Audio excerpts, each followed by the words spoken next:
Today's episode is brought to you by Camp GLP. It's an amazing opportunity to come hang out with me, with our awesome Good Life Project team, a lineup of inspiring teachers from art to life to work, and a community of almost impossibly friendly grown-up campers from literally all over the world as we take over a beautiful summer camp for 3.5 days of workshops and activities that fill your noggin with ideas and strategies for life and create the type of friendships and stories you thought you pretty much left behind decades ago. It's all happening at the end of August, just about 90 minutes from New York City, and more than half the spots are already gone. So be sure to grab your spot quickly. You can learn more at goodlifeproject.com/camp, or just go ahead and click the link in the show notes. On to our show. I was always taught to question authority, and that's really helped me in my medical training too. So I think part of why I went to where I went to in medicine had to do with the way I grew up in South Africa, because you sort of knew that the system was rotten. Today's guest, Dr. Frank Lipman, grew up in apartheid South Africa. His family, though, never accepted any of the things that they were told to do. In fact, his parents were very strong activists against that system. He ended up finding his way into the world of medicine, and when it came time for him to start practicing, actually served in a hospital in Soweto, just outside of South Africa's Johannesburg. Eventually really started questioning a lot of what medicine was teaching, because he'd been taught to question the system. He'd been taught to question authority by his parents. That led him on a long journey that brought him to the United States, doing stints in the South Bronx in the 80s and the Lower East Side in New York City, all the way really questioning, what is it we're doing as doctors? And are there better ways? Should we be looking at other traditions to bring into the way that we practice medicine?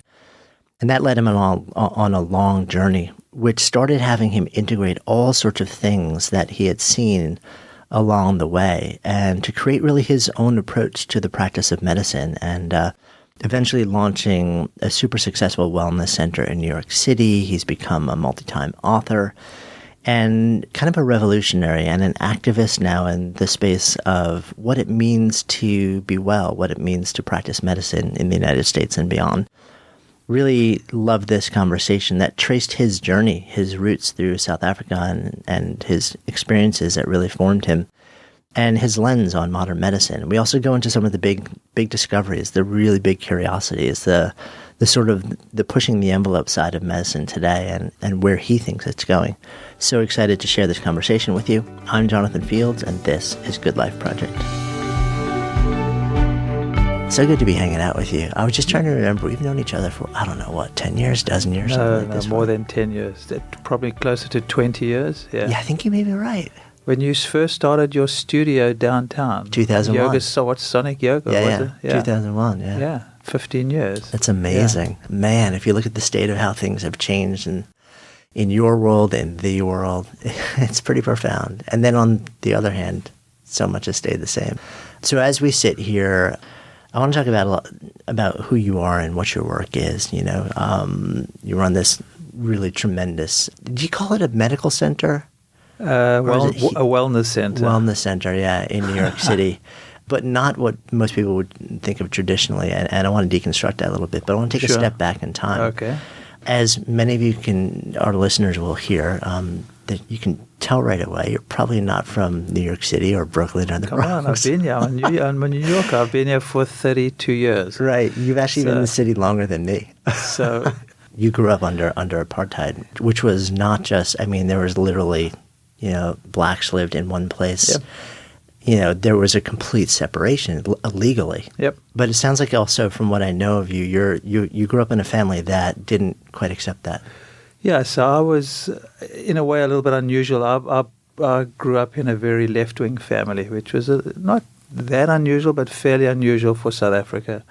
Both my parents were actually members of the Communist Party before it got banned in South Africa. So they were part of the Mandela and his group. They were all friendly. And in fact, most of their friends actually got jailed or or left South Africa when Mandela was jailed, but they stayed on. And so I grew up in an unusual family, and I didn't really appreciate it that much at the time. I didn't really know any different. But now, when I look back as I got older, it was interesting. Yeah, were your friends? I mean, were sort of the social group at your level part of that same group of sort of more activists, more? No. So my parents' friends were, but my school friends were not. So I was a little bit. So that's why it was a little bit hard for me, because I was sort of a little bit odd. My family was a little bit odd for those times, but they had a community. And as I got to college, it got easier, because at college there was a big activist movement. So those, so you find your tribe. Right. So it was easier at college to find people my age who were, more active in the anti-apartheid movement. In fact, a lot of the students at Witwatersrand University were pretty active in the anti-apartheid movement. So, I think when I was smaller, it was harder. But as when I was 18 going to college, the majority of us were, or a lot of us were. Yeah. When was this in the context? I'm trying to remember when Mandela was actually jailed. So he was jailed in 60 so he was in jail all the time. So he was just this figurehead for us. We weren't allowed to read anything about him, although we had some books at home that had been brought in from overseas. So we just knew about this guy in jail, but we didn't really know that much about him. And he only got released in 90-something, so I'd left already. I never believed that change would come. So there's hope for America too, with this Trump. Yeah, I mean, looking back at what happened there, it's so interesting, because growing up here, I didn't study it. I had no exposure to it. I didn't know what was going on. And I first learned who Mandela was in a really bizarre way. There was a sort of there was a band called the Specials. Oh yes, and Free this legendary song, "Free Nelson Mandela." Yeah. And it was the strangest thing, because I was living out in Eastern Long Island in the Hamptons one summer, painting houses for walking around money. And my housemate starts playing this music. I'm like, what is that? I love that song, yeah. Like this phenomenal beat. And he's telling me about it. And then I'm like, who's Nelson Mandela? And the thought to me that somebody in, like their early 20s in this country could have no concept of who this man was is bizarre at this point. Yeah, well, I think Europeans knew more about South Africa, especially the Brits, because it was an ex-British colony, than Americans. Americans didn't know much about South Africa. I think they know a little bit more now, but in those days they didn't. But we weren't allowed to, we weren't allowed to know anything about him too. Yeah, so he was kept out of the textbooks and everything like that. Oh, yeah, absolutely. I mean, it's a very interesting upbringing we had. You'd forced what they taught you. Many things were banned. Although you could get things, when you went overseas, but if they caught it at the airport, they'd confiscate it. Certain music was banned. We didn't have TV. I'm 63, so I was born in 54. I think TV came in probably the 70s. So we grew up without any TV, and then when it started, it was just one station that was government approved. So it was interesting. I mean, it's good actually growing up without TV, but it's a very interesting way to grow up. But what I really appreciate about my upbringing was I was always taught to question authority. And that's really helped me in my medical training too. So I think part of why I went to where I went to in medicine had to do with the way I grew up in South Africa. Because you sort of knew that the system was rotten. You knew it. It wasn't, it was so obvious. And it became very obvious soon after my medical training that the medical system was also rotten. So it was an easy leap for me. Yeah. And I have the same feeling I have in medicine that I had sort of growing up in South Africa, when everything is so obviously not right, but everyone's walking around as if it's normal and, not talking about it or doing that much. Not that no one's doing much, but in medicine, I have the same feeling. It's so obviously off base. Not that all medicine's bad, but it's so obviously off base, and these doctors are walking around as if there's nothing wrong with it.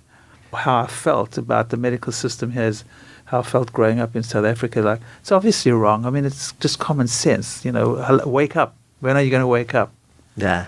So I actually really appreciate growing up in South Africa for many reasons, but those are two of the reasons. And South Africa is actually a beautiful country, lovely people. So it's good, I appreciate it. Yeah. You did your medical training there. Yeah. So in South Africa, because of apartheid, you either had to choose a black hospital. So our training was during medical school, you went to white hospitals, you went to black hospitals. I mean, that was part of the training.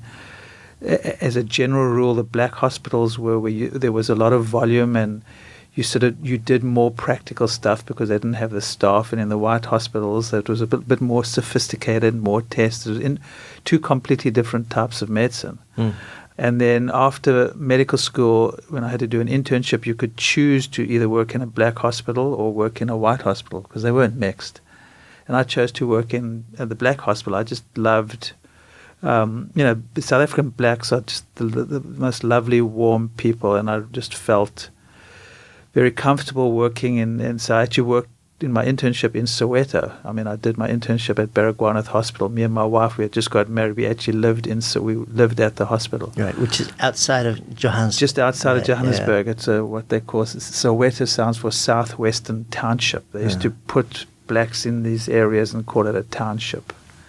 It's just crazy what went on. But anyway, that was actually my first exposure to non-traditional medicine, was working at Baragwanath in the black hospitals, because when we couldn't help patients, the family used to call in the Sangoma, the traditional healer. And I saw sometimes that the Sangoma would help patients that we couldn't help.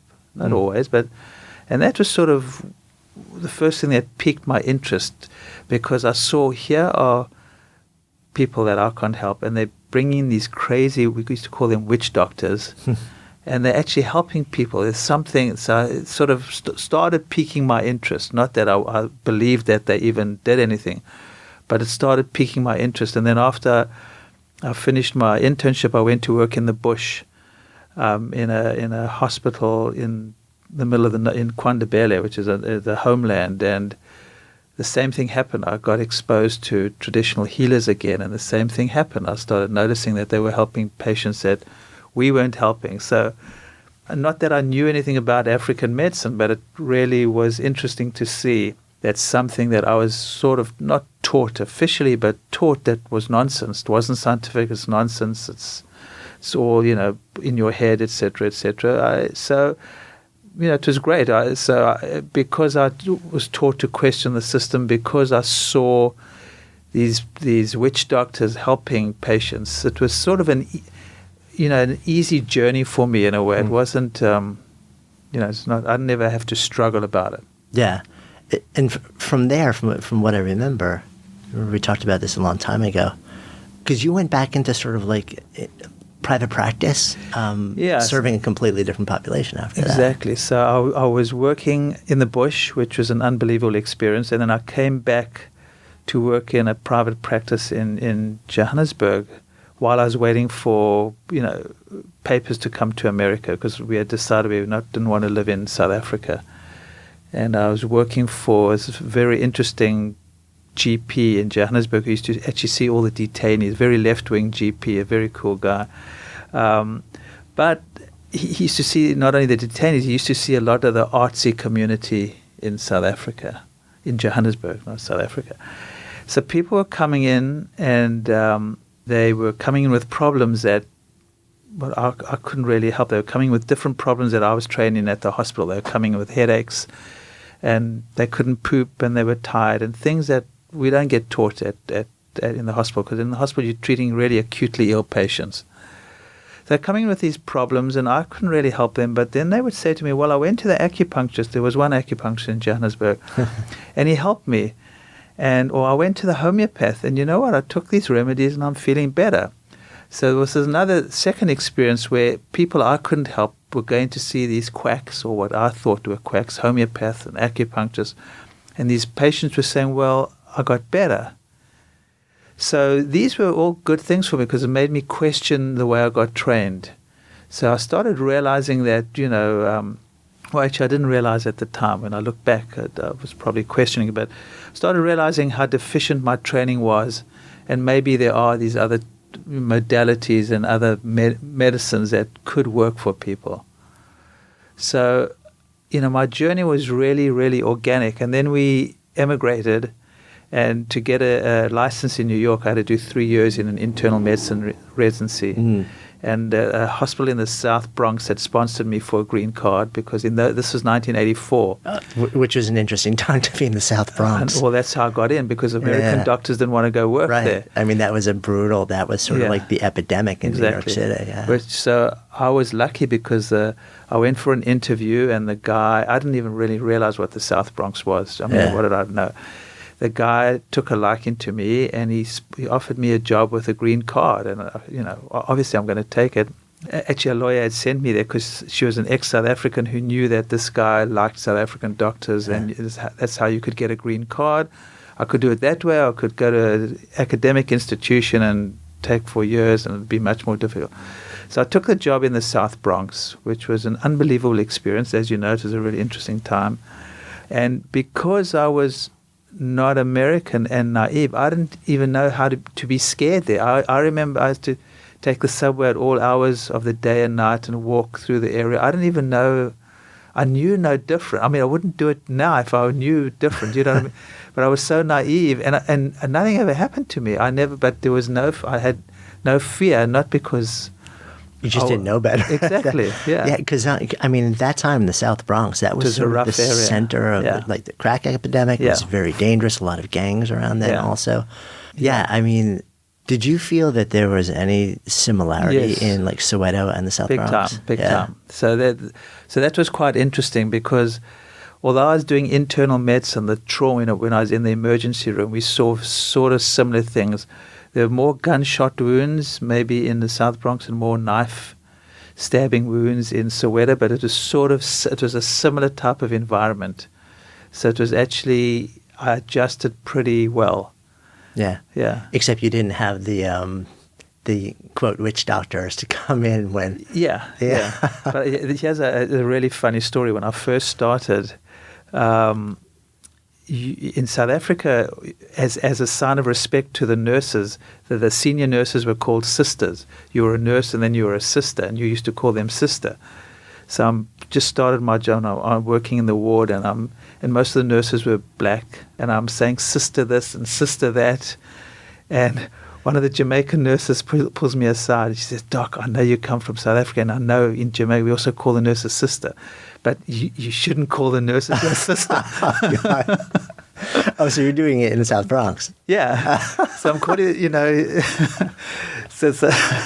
So when I realized, people can't see you right now, so but your face is sort of turning beet red. It was when it was quite Yeah. So. But it was very similar. It was very similar to South Africa. And I had an unbelievable experience at Lincoln Hospital in the South Bronx. I learned a lot. But I also, what happened was when I started my residency, and after a couple of weeks, I realized I didn't want to be a doctor in America, because when in South Africa, we didn't have the money to do lots of tests. We had to take a good history, examine a patient. There was a lot of communication, relationships. Even in the black hospitals, we just couldn't afford to do standard tests. In America, the way we got taught is this patient comes in, you do an EKG, you do an X-ray, you take the bloods, you go study up on the case, and the next morning you present it to the professor. So it's like immediately they just become a chart. Exactly. Yeah. There's very little interaction. You don't have to examine them, but there's very little interaction. Huh. And the part of medicine I really liked was the relationships, and you learn about people. It's lovely. Yeah. So I was very disillusioned, and I said to my wife, "This is not for me. I don't want to be a doctor."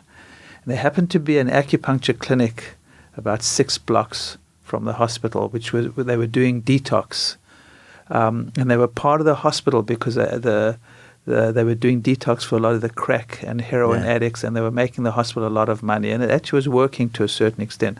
They had AA programs and this acupuncture detox in the setting. Before I'd left South Africa, the doctor I worked with, and I told him I'm really interested in homeopathy, he gave me a book called The Barefoot Doctor's Manual. He said, you should go study acupuncture. I really think there's something to this acupuncture. So I'd never really thought about acupuncture, but I heard about this acupuncture clinic, so I went to check it out. And this is after a couple of weeks into my residency, and I walked into the room, and it's a room, there are about 40, 50 addicts sitting quietly with needles in their ears. And, you're walking into this burnt-out building, and you're looking at the same patients you're seeing in the wards, and addicts, and especially these crack addicts, are pretty rough, and they're pulling out their IVs. They're very difficult to deal with. They're either withdrawing, and they're tough. And you walk into this burnt-out building and you see 40, 50 addicts sitting quietly with needles in their ears. And I went, holy shit, this is really interesting. I want to learn more about this. So I went upstairs to the guy, Mike Smith, who ran the clinic, and I told him who I was, and we got chatting. And he was really gracious, and he said, yeah, you can come, you can spend as much time as you want here. You can learn acupuncture, and, we'd love to have you around. And he was just lovely to me. He was just so happy there was a doctor interested in wanting to learn acupuncture. So during my residency, I'd go back and forth between the hospital and the acupuncture clinic and just notice what was going on and started learning a little bit of acupuncture. And after a while, you realized, what I realized, and it took maybe a year or two during my residency, but I realized that at the hospital, and what Western medicine does is fantastic for acute care and emergency care, and when you break a bone and when you need surgery. They're not particularly good at the chronic problems, the same problems I saw at the private practice in Johannesburg. People are tired, and they got irritable bowel syndrome, and they got headaches. Those same patients were going to the acupuncture clinic because they were getting acupuncture for free, basically. So I saw that these people that we couldn't really help at the hospital were actually being helped at the clinic. So it was really obvious for me to see that, I saw it, 1985, 1986, that the future of medicine in those days I thought would be a combination of Western medicine and Eastern medicine. And so I started, going to the clinic until I finished my residency and spending more and more time there learning acupuncture. And that is the beginning of this journey. But it was, the beauty of this was the way it happened to me. It just sort of happened. It just sort of opened up in front of me, and it was so obvious. It wasn't that there was never a struggle. Yeah. It was just you kept following threads. Yeah. Yeah.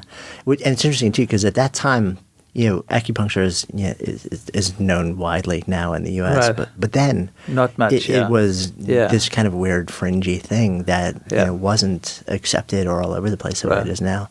Although I wonder, do you feel that even now, acupuncture is certainly much more part of the mainstream conversation? Do you feel like it's accepted? To a certain extent, I think doctors generally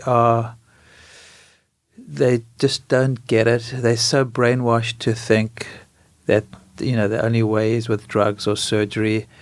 But even with doctors, I see things changing. I mean, definitely the culture as a whole has accepted it. I think the medical system always takes the longest to get it.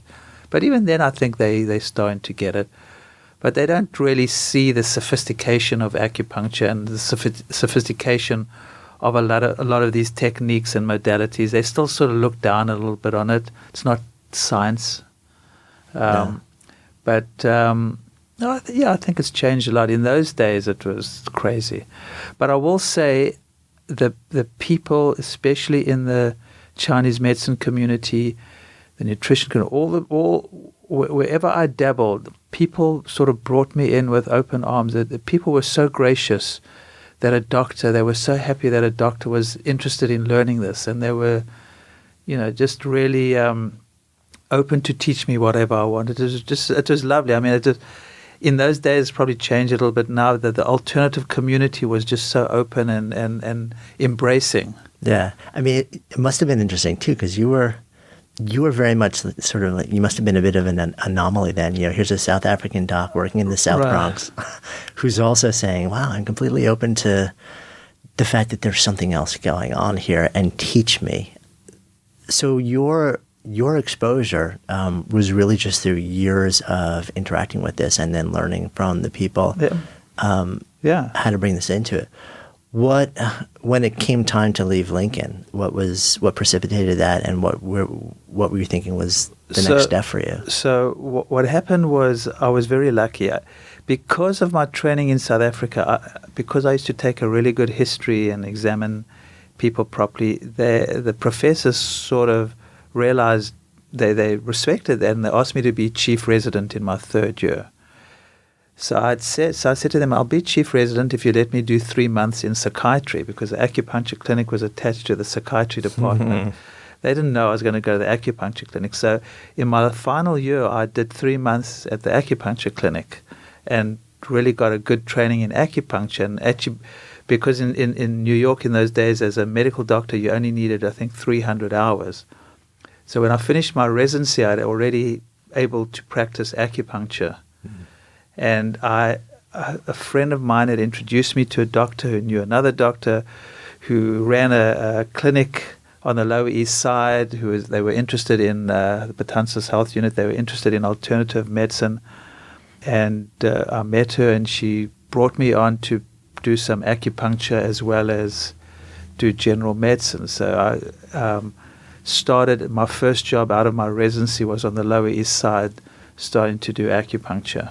Which again, the Lower East Side then was, what is this now it's, for those who don't know New York, like now it's kind of like a very hip kind of like place to be. But back then, this was sort of, I don't even know if it would be considered a step above in terms of the drug scene and the safety from the South Bronx back then. No, it was a step above. It was very Latina, Hispanic. Ah, no kidding. But very Hispanic family. This would have been late 80s? This is 87. Okay, yeah. It was actually... It was starting to... Yeah, it wasn't... No, the South Bronx was rough. When I realized how rough it was, the Lower East Side was poorish, but it wasn't. It was, a lot of most of our clients at Betances were actually, it was for the local Hispanic community. And then because I was doing acupuncture, and because the clinic took Medicaid, I got a name in the HIV community. So a lot of the HIV guys who wanted to come and get acupuncture as part of what they were doing started coming to see me.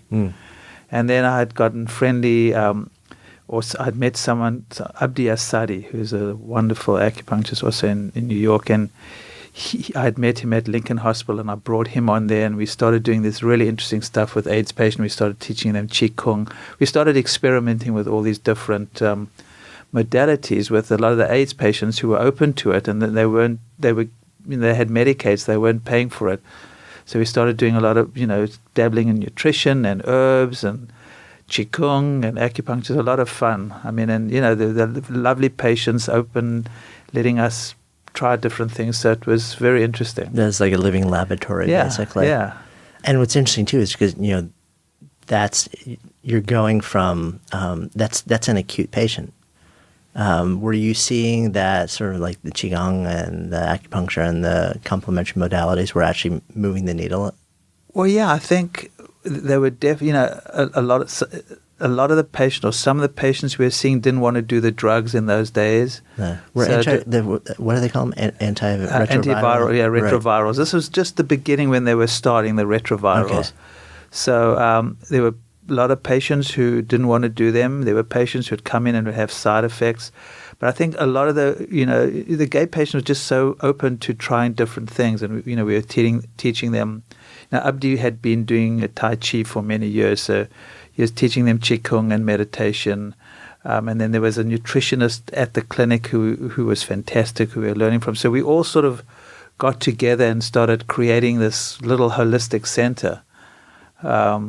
It was great, and once again, all happened organically. We were just there and doing it, and a lot of them old hippies. I mean, when I look at all my old teachers in acupuncture and nutrition who are older than me, I'm 63, so they were not a generation, but 5, 10 years old. They're all old hippies. It was interesting. Most of them were hippies who got into this stuff and started practicing it. Right. I mean, how amazing to have sort of all different traditions come together, to have everyone be open to the validation of everybody else's lens. It was fantastic. It was really wonderful times, and we were all exploring. It was new for all of us, so it was interesting. Yeah.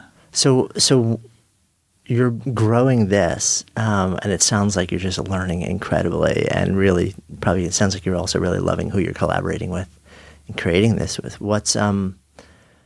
What's happening in your mind in terms of how you're feeling about medicine and where you want to go with it at that point? Right. Great question. Because what was happening to me then was I was struggling to articulate the different worldviews. Because, I had a strong Western medicine training, so I saw the body from a Western physician. Yeah. And then I had this Chinese medicine training, which the language is completely different. You're talking about heat rising and dampness, and the language is completely, you're looking at the body completely differently. And in the beginning, I had to wear two hats. I couldn't, just either I had to look at it in this lens or in that lens. So that was my struggle until I met Jeffrey Bland in 1989, who's the father of functional medicine. And the nutritionist Susan Luck at Betances said to me, it was in 88 or 89, she said, you got to go listen to this guy. He's brilliant. You'll love him. So he was in New York talking. I went to hear him speak and talk about an aha experience, because he was actually articulating Chinese medicine from a Western perspective. He had taken the philosophy of Chinese medicine about improving function and creating balance, and he was using the Western biochemistry and physiology and talking the Western medicine language, but from a Chinese perspective. And it was such a hallelujah for me to hear this guy, articulate what I'd been struggling to try put together.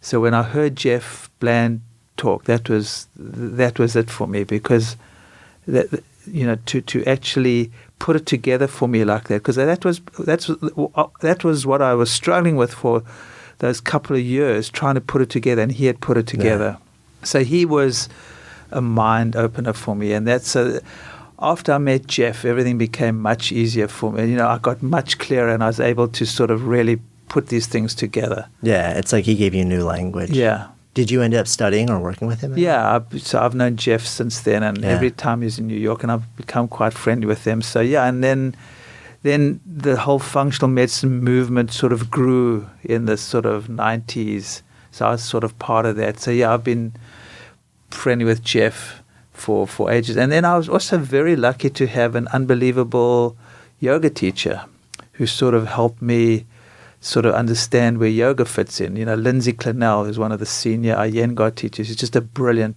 he's like a mentor to me on every level.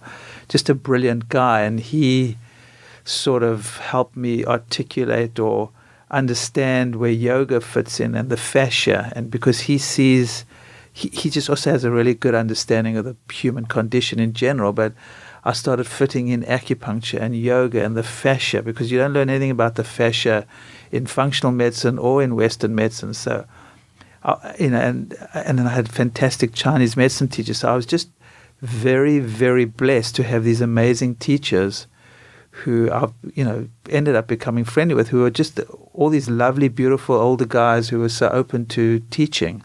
Mm. You said a number of times now that you feel very blessed to have had this person or this person, this person. And I guess one of the things that I wonder is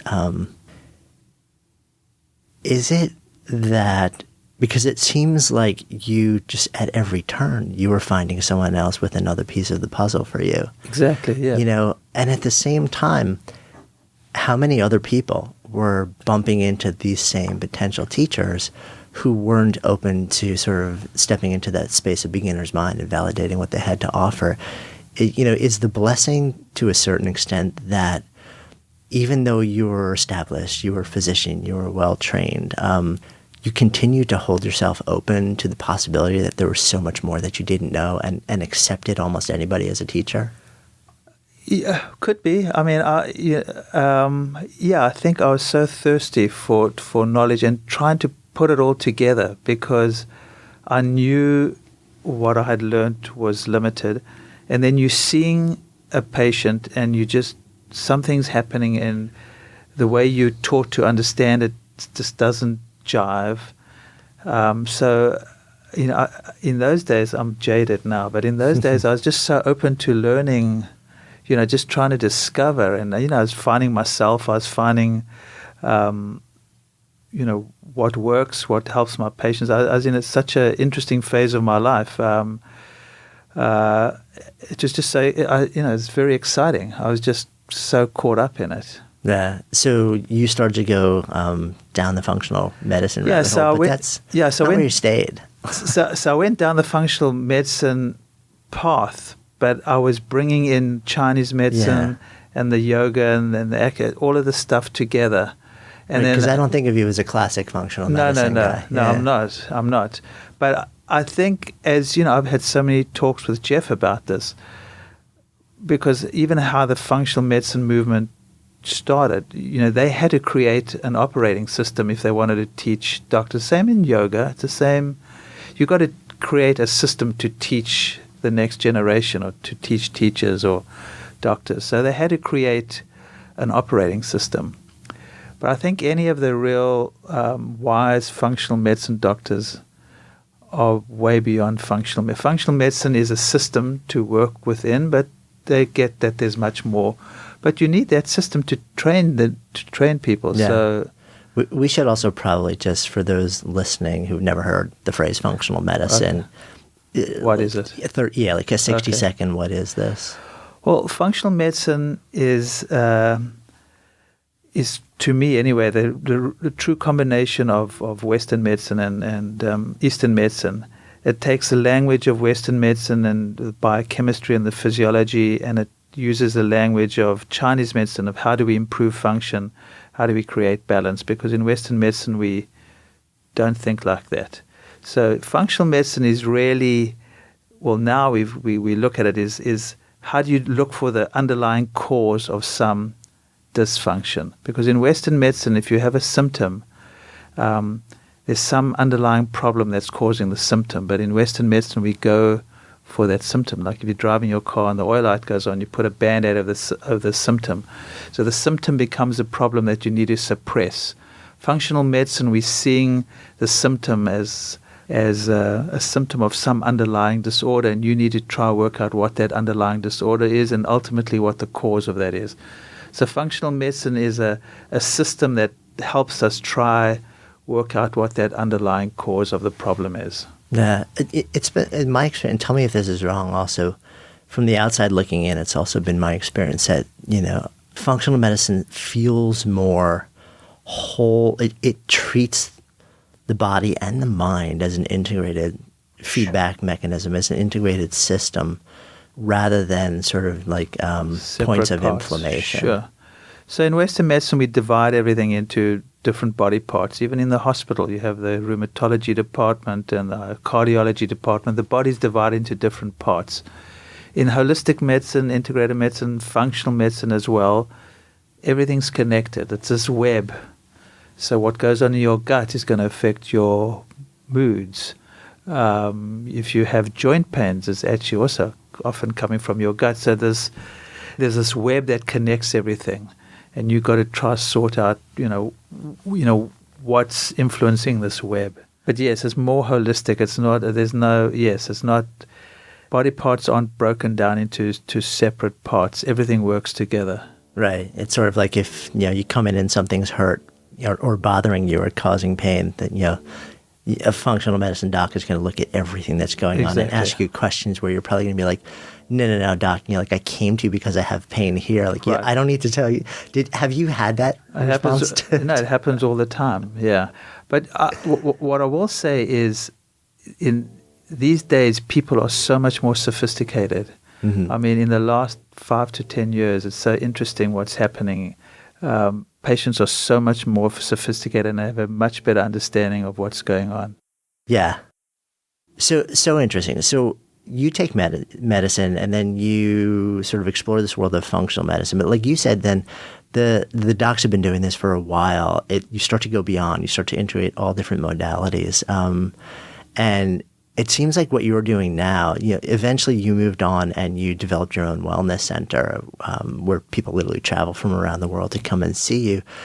Do you find that it seems like one of the big things that's going on these days is that people are walking around with, quote, non-specific pain, with diseases and illnesses and suffering that increasingly it's not this acute thing, although it may evolve to be acute, but it's really having an impact on quality of life. And it feels like this is the area, the gray zone, that very often sort of the traditional approach to medicine just kind of says, we're not sure, but the work you're doing is where you sort of step in and start Exactly. So this is what we call these people the walking wounded, or the worried well. They're not sick enough to be in a hospital. Their blood tests may not even be abnormal, but they're suffering. And so this is an area that Western medicine is particularly weak for, and this is an area that what I do, and functional medicine in general, is particularly good for. And I'd say, and maybe this is the type of patient that's attracted to me, I'd say at least 60% of people I see, the problem starts in the gut. And what's very interesting in Chinese medicine, you learn that the gut is a center. And when the gut is off, everything goes off. I mean, I got taught early on that if you don't know what's going on, treat the gut. So in the 5 elements, the gut is the earth element. And I always remember my Chinese medicine teachers talking about the gut as a center and treating the gut. And I remember studying with, when I was at the acupuncture school here in New York, Mark Seam School, there was a guy, Simon Mills, a herbalist from England who ran the herbal school, used to come and teach us. And he used to always say, in all traditions, if you don't know what to do, they teach you treat the gut first. And what we're finding out now with the latest science and what we do in functional medicine, a lot of the times you're treating the gut, the microbiome and leaky gut, and as a source of problems. And with the way we're eating and with all the antibiotics in the food and all the GMOs, we're damaging our microbiome and our gut.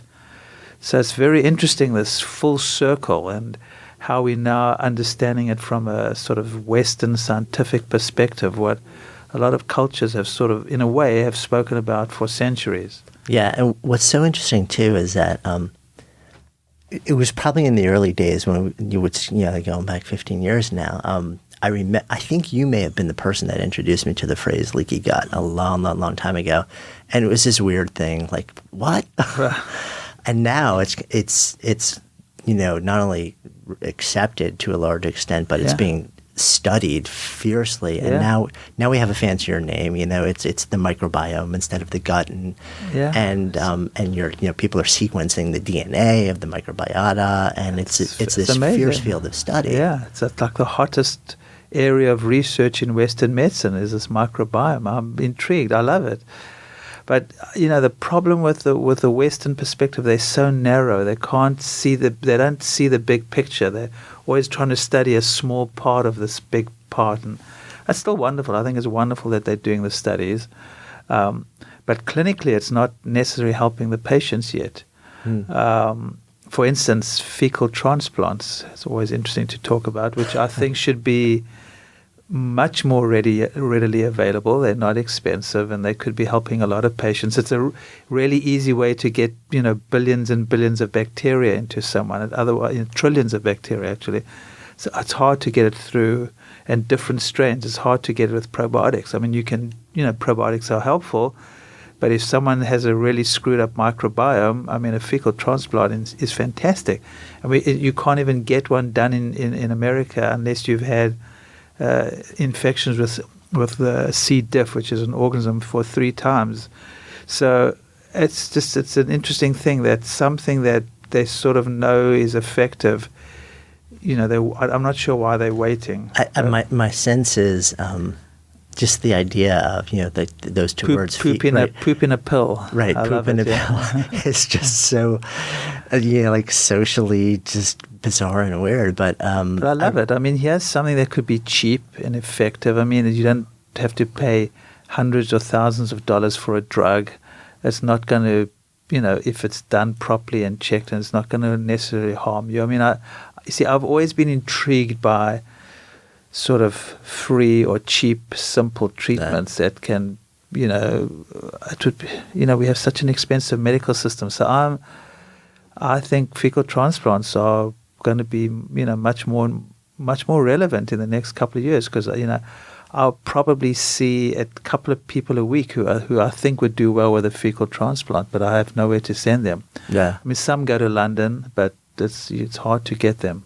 It's, from what I remember, such a complete neophyte with this, but I remember actually hearing or reading a report that said that for certain conditions, it's almost 100% cure rate when everything else fails. Is ulcerative colitis one of those, or was it something else? It was for C. diff when someone has this infection, which is really difficult to treat. Which I've actually had in the past and is horrendous. Yeah. So the only way they'll do it here in the States, although it's I think slowly changing, is you have to have C. diff 3 times before they'll actually. Oh my God. Yeah. So, but it's helping for a lot of autoimmune problems, rheumatoid arthritis, all sorts of things that they are finding it's helping for, because it's helping the gut, and the gut is a source of the problem. Right. What's actually how is it a source of the problem? Is it its relationship with inflammation? Is it something else? Okay, so this is great to understand. So the gut, the lining of the gut is just 1 cell thick. For most of it, 1 cell thick. So it's much, much thinner than your skin. And that's your protective barrier against a lot of the external world. All the food you're eating, before you poop it out, it's your body, the barrier between the food and everything you're putting into your mouth, the barrier is 1 cell thick for a lot of it between that food and your body. So when that gets damaged, or when the cells aren't locked in properly, you get either food byproducts of food particles going through, toxins going through. They leak through. That's why it's called leaky gut. It goes through this permeable wall and into your bloodstream, and then it becomes systemic, because the blood takes it to the liver, and then it goes to your heart and goes to the rest of your body. So a lot of systemic inflammation, a lot of skin problems are actually, the problems are in the gut. So I believe probably the biggest source of inflammation is a gut problem. So you have the 2 aspects of the gut you need to understand is this leaky gut, and when the lining gets damaged or perforated, you have these toxins and chemicals and food byproducts going through into your system. And the other big aspect of the gut is this microbiome, which is this collection of all these bacteria in your gut. So we've all been taught bacteria are bad, but we have trillions and trillions of bacteria in your gut, most of which are actually good for you. And when you get an imbalance, when you have too many bad guys as opposed to good guys, you create a problem which then will actually cause a leaky gut. And because of that, you once again get these toxins and particles going through. And the way we eat, all the sugary foods, a lot of the processed foods, the antibiotics in our foods, the GMOs, because they sprayed with glyphosate, which is an herbicide, which is also a registered antibiotic. So a lot of the foods that people are just eating without realizing are actually, affecting their balance of good and bad bacteria, then damaging their gut, and then you have these problems going through the gut wall and becoming systemic problems. And I'd say at least 60-70% of patients I see who come in with autoimmune problems or arthritis or skin problems or even fatigue, all sorts of problems, often even anxiety and depression. The problem is in the gut. And you treat the gut and people aren't anxious anymore. You treat the gut and their autoimmune problems get better. So it's really interesting. Okay, I want to deconstruct that last part especially, because I think when most people listen to this, they can bridge the gap between, okay, so I get it. The gut is a cell thick in certain points. It's easy to become permeable. Stuff can pass through, go into your bloodstream and cause inflammation, because then it's just kind of floating all around your body. and that causes pain, illness, all Right. sorts of other stuff. But that last bit, which I know there's been some really interesting research on over the last few years, is that around the state of your microbiome actually affecting the state of your mind. Okay. I think that's a bigger jump for people to make. Okay, so this is really easy to explain. So the first thing is the gut is also called the second brain. All the chemicals made in your brain, all the neurotransmitter, the serotonin, which is the antidepressant neurotransmitter. There's more serotonin actually made in your gut than made in your brain. So all those chemicals that we associate with moods and anxiety and depression that are made in your brain are actually made in your gut too. That's why the gut is called the second brain. And there's a direct highway between the gut. There's a physical highway between the gut and the brain. It's called the vagus nerve.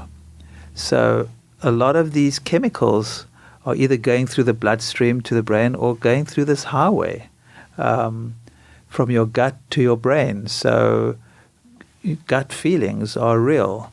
So a lot of these chemicals that could be made in your gut going straight to your brain.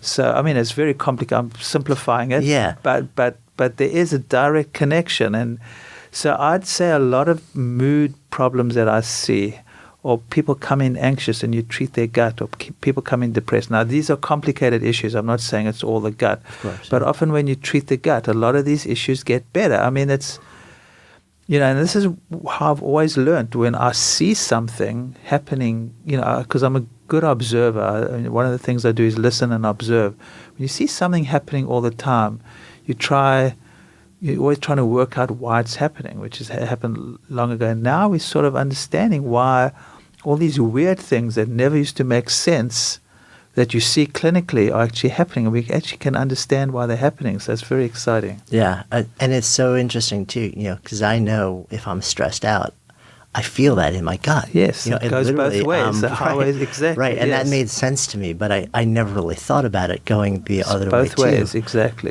It's fascinating. It's wild. It's totally really wild. is. In fact, there are more and more psychiatrists, because I sort of read a lot and post a lot on my Facebook, and there are more and more psychiatrists are saying people should not get anti-anxiety drugs or antidepressant drugs before they treat their guts. Huh. So even the psychiatrists are getting it. Right. It's interesting. How do you? I guess one big lingering question is if your microbiome, if your gut is off, if it's not in balance, if it's not healthy and positive, beyond a fecal transplant, poop in a pill, Right. we hear probiotics thrown around. Is that the primary way to do it? Is it food? Is it lifestyle? What's all the above? Yeah. Because this is also really interesting, and this is why I think this holistic perspective is so helpful. We know that exercise affects your microbiome. We know that stress, sleep, all these factors, food, everything seems to work together. So how do you treat it? First of all, unfortunately, there's no real accurate testing for this. Sometimes you can pick up a parasite, but the testing at the moment, although there are more and more companies coming out, at Revitalize, I think they had Ubiome. Right. There are more and more of these companies coming out with these kits that are testing the microbiome. I think it's very early, and I think that's for the future, but I don't think there's a company that really has it down well yet. It's just a matter of time. So theoretically, in time, we'll be able to test someone's poop and see, you don't have enough of this bacteria, you have too many of these guys, and you can target the treatment. At the moment, we're sort of guessing. So you guess by giving some different strains of good bacteria, the probiotic. I use a lot of herbal antibiotics. I use herbs. I have a wonderful formula that often treats common bad guys. We often give antifungals, herbs, or sometimes even drugs, which kill sometimes yeast is one of those bad guys that can overgrow. So you're sort of killing the bad guys, giving the good guys, and changing people's diet so that they don't affect the microbiome so much. You often encourage fermented foods because that's a good source of probiotics. You recommend foods that feed the good bacteria. So I always tell people eat stalks and stems because the fiber is what you don't digest properly, and that's what feeds the good bacteria too. So those are the things you do clinically, and you see how people respond, because we don't really have great tests at the moment to delineate exactly how each person gets treated. But that's where it's going. Yeah, it's so fascinating. It's fascinating. I think it's hopeful too. Very hopeful. My sense is that so many people who've been walking around and maybe have been told for years, deal with it. Take some, NSAIDs, take whatever it is, and you're getting older. You know, just this happens when you get older. It seems like we're just starting to turn a corner where maybe that's not going to be the answer in the very near future for most people. So, this is going to sound like a plug, and in a way it's a plug, but what I've done is I created this cleanse, which actually is not a traditional cleanse, but it cleans out the gut. So I created this. So I started doing this in my office, where I used to give these herbs that clean out the gut, probiotics, and then put people on a diet which took out all the pro-inflammatory foods, and actually had people have shakes which had nutrients to help the liver. And I saw how well it worked in my office, and then I started putting it online without even seeing patients, and the results have been unbelievable. So it's just completely, I don't even have to know them. They just try to do this for 2 weeks. Change their diet, stop sugar, stop the grains, take the pills in there which are herbal antibiotics, often take probiotics too. And it's unbelievable how different so many people feel. We get letters.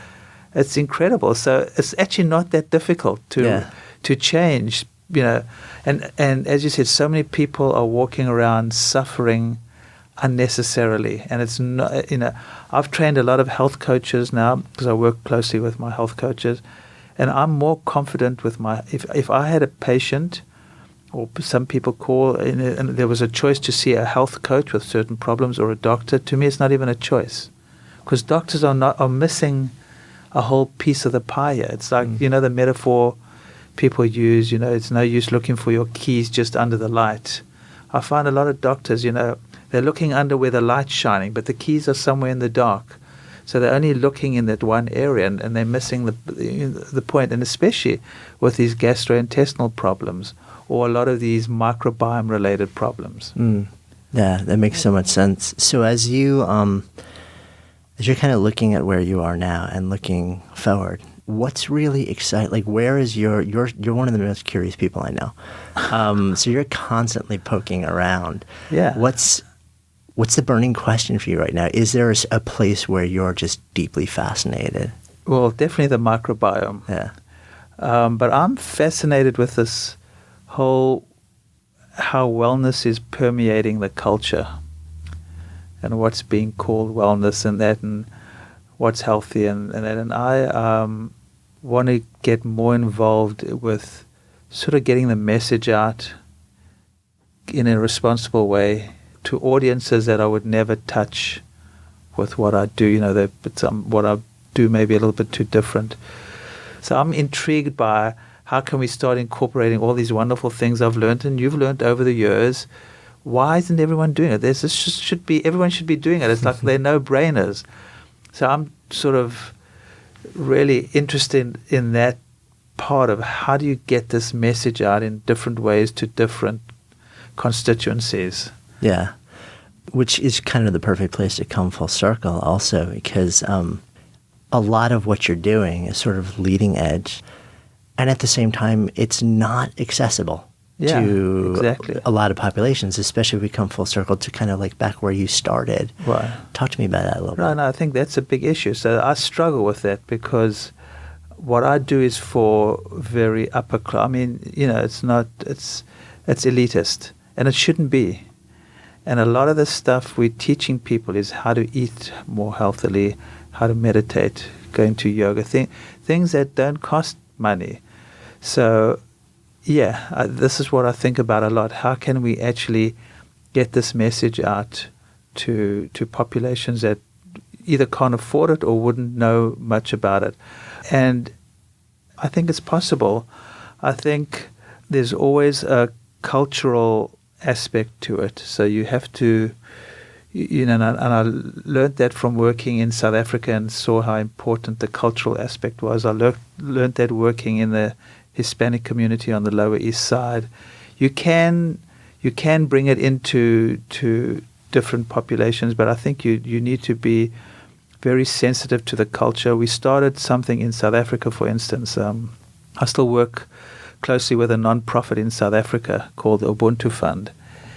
And I had been teaching at a spa in Mexico called Rancho La Puerta. And they have this big organic garden. And when I went back to South Africa and I saw what was going on, I said, we can grow gardens here for the kids and get them healthy food. So we started that, and it wasn't me. It was my idea, and I helped get the funding. But the young American guy started Ubuntu, and his team were so sensitive of the culture and how to introduce it. And I saw how effective it was. They had complete buy-in from the leaders of the community, and it's just for them it was such an easy sell because the way they got it into the community was explaining and showing how this is how it's always been. And so I think there are ways of doing it, and I think you need to do it in different ways in different places, and there are always different entry points. Some people come into it from food, some people come into it from meditation or exercise. So that's where sort of my head's going at the moment. What are all these entry points? How do you touch different cultures, and by bringing them into the wellness space? Because a lot of what we do the same thing. A lot of this is just common sense. It's not, we don't have to even teach them about the microbiome per se. A lot of ways to get healthy are just right, watch it's like more plants, move your body, exactly. meditate. Yeah. So it's like how do you get? What are the entry points for people? How do you get them in? And how do you? And this is, I think, a very important part. If people have a subjective experience of wellness, that's how you hook them. That's why yoga is so popular. That's why you can get people turned on to exercise, acupuncture. If you can get people to have a subjective experience of wellness soon, that's what's going to really hook them. It's not an intellectual thing. So, this is sort of where part of what I think about now is how to, what are these entry points and how do you get different people, different populations into the wellness space?